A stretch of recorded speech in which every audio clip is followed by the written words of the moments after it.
For all of us, life has taken on a dreamlike, nightmarish quality. We're like figures floating in a world we don't know anymore. It's like a collective global hallucinogenic, a dark enchantment, a virus that not only infects some bodies, but also the collective mind, our perceptions.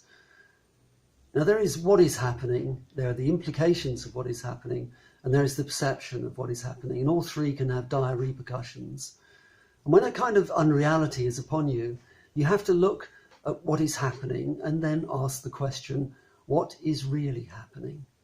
What is the real subtext of our lives at the moment? And the only way to work that out is step by step, one thing at a time.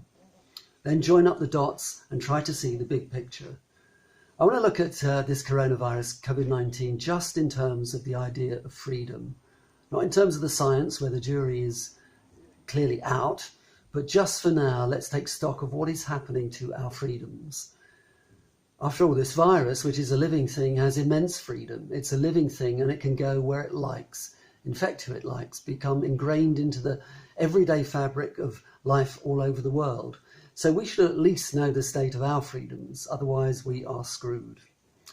And then I'd like to link the threat to our freedoms to something else that we should be extremely concerned about. So the heroic people in the front line deserve our eternal gratitude. Health workers, drivers, delivery people, post office, refuse collection, supermarket checkouts, and others. But all of us have freedoms that are being impinged upon, and these span across legal, economic, educational, and cultural borders, everything we know. Here's just some of them, and the curtailment or loss of each one will have a blowback effect. There's the loss of the freedom to work, which will, of course, lead to some bankruptcies, job losses, illnesses, depression, and poverty. And where you get those things, you will get crime. There's the loss of the freedom of movement. This is so fundamental to civilized society that it can't be overestimated. There's the loss of the freedom to use cash. We're told it's dirty, okay. But cash also means that AI and digital control of money does not have absolute authority. Cash gives a degree of autonomy, of personal autonomy that plastic does not, and it also feels more real. A fortune can disappear with the stroke of a keyboard, but if you lose a wad of cash, you've got to be unlucky or someone's got to mug you. There's a loss of the freedom of information, and this is not just to do with the virus, it's something that's been going on for years. We are fed a narrative of fear in which alternative voices from the world of news, science, business, the arts are almost completely shut out. And this leads to a loss of the freedom to think, a loss which has been accelerated by educational institutions that have a mostly political agenda of identity politics rather than imparting knowledge. The loss of intellectual freedom across the Western world is chilling and is now being underpinned by a culture of kowtowing and obedience to the official hymn sheet, both in the academies and schools and outside. One of the central civic and cultural freedoms of a healthy society is the freedom to trust our neighbours, friends and communities, and that freedom is being eroded by a climate of suspicion engendered by the media and politicians. Some newspapers even advertise for stories, COVID-19 stories of how horrible it is and who's doing what. It's an active encouragement to snitch. Your neighbour takes an extra dog walk, so you phone the police. Someone goes to the shops twice, off with their heads. This is social control using paranoia as a weapon to destroy the freedom of trust. And trust is the glue that holds society together. There's a threat to the freedom to dissent. And this is not just a war against a virus, it's a war against the right not to conform, to protest intelligently. The loss of the freedom to opt out. Look at the way the BBC is trying to slide legislation under the radar at this time. The corporation knows it has quite rightly lost its grip on the national consciousness. The licence fee was always a con, paying one broadcaster while the others have to earn their money. It's a tax. It's an anomalous and scandalous monopolising of public money. Increasingly, people don't want to pay because they don't want the BBC. So the corporation is now trying to suggest that the licence fee should be taken out of household bills or broadband bills. This is the desperate manipulation of a dying mammoth that is past its sell-by date and is using a worldwide crisis to try and usher in quick legislation to secure its bloated cash coffers. Another threat is how the police are being given enormous powers with the shadow of the army in the wings, drones tracking dog walkers, helicopters watching us. There was one circling overhead when I went out for a walk an hour ago.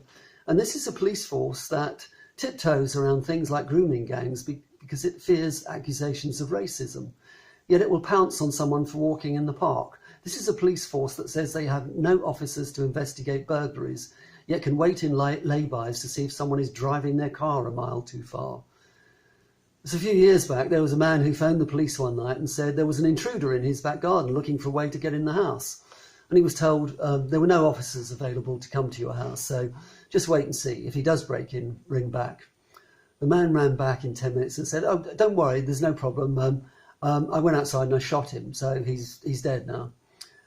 Minutes later, there are police cars, armed officers coming in. An officer says, "I thought you said there was a dead body in the garden." And the man said, "I thought you said there were no officers available to come to my house." Now, when the police see the public as an enemy to be contained, alarm bells should be ringing. If we are put under house arrest, the police are no longer acting in our interests. And there's also a profound contradiction at work.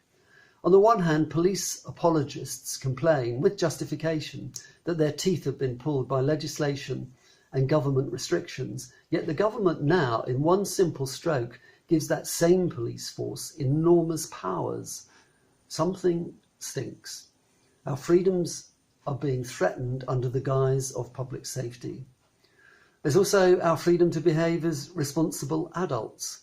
When the Deputy Prime Minister tells us to stay at home and that this is an instruction, an order, not a request, he needs reminding that he is our servant, not a bullying prefect cuffing the heads of little kids.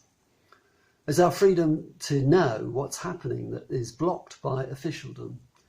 Most people have worked out by now that the idea of the lockdown is to protect the health services from being overwhelmed.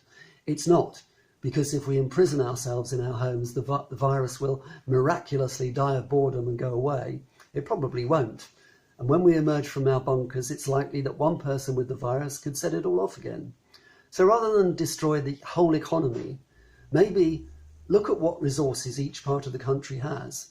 If one area is coping medically, then there's an argument for letting businesses open and ordinary life to go on. If another is completely overwhelmed, then maybe there's an argument for less interaction. But at least that way, there is something happening which might prevent the kind of tsunami recession that we will probably get with a complete lockdown. I guess Sweden is the place to watch. No lockdown as yet. Is it a disaster? Will the economy crash? Well, no one knows. But it is refusing to follow the lockdown knee-jerk reaction, paranoia.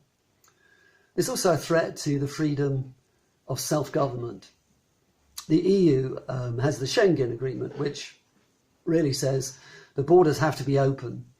And what we are discovering in this crisis is the value of the nation state that can regulate its borders in terms of crisis. Yet what do we get? We get Tony Blair and Gordon Brown saying the opposite. Just how long do we have to wait before these two grubs crawl back under the rock they came from? They have jointly said, like the Bill and Ben of complete megalomania, that the coronavirus shows the need for a global government. This is Orwellian doublethink of the First Order.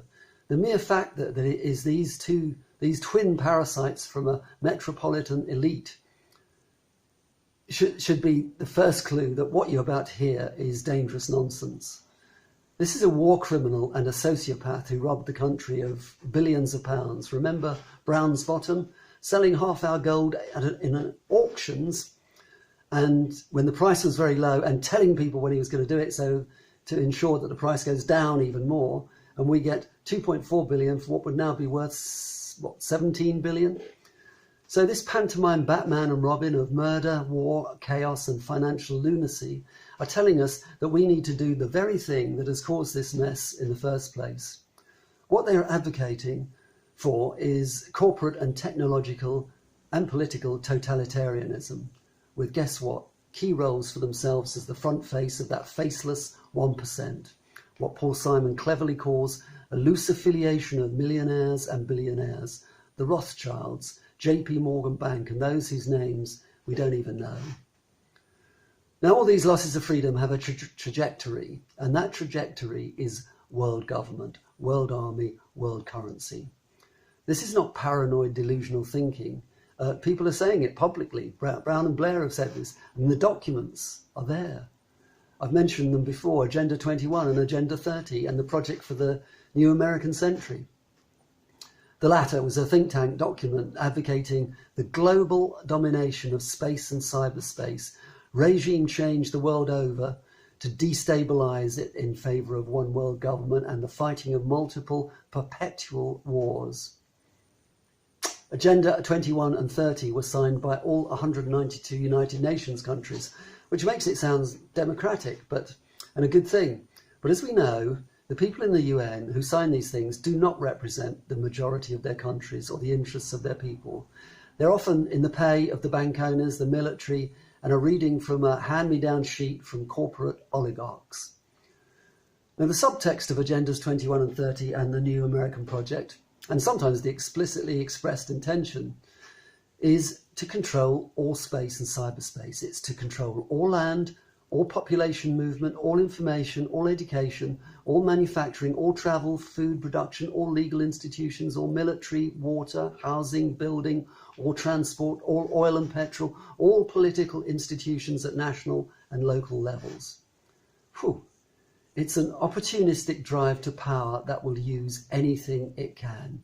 Oh, there's a pandemic, so we're going to stop you earning and restrict your movements. We're going to treat you like naughty juveniles and infantilize you so you can't think for yourselves anymore. Oh, you're worried about climate change. Well, we're listening to you, and we're going to move you all to the cities and control all oil and petrol and coal and all land in the interests of sustainable development. Whenever you hear that phrase, it means someone is going to steal someone's land and forcibly move them.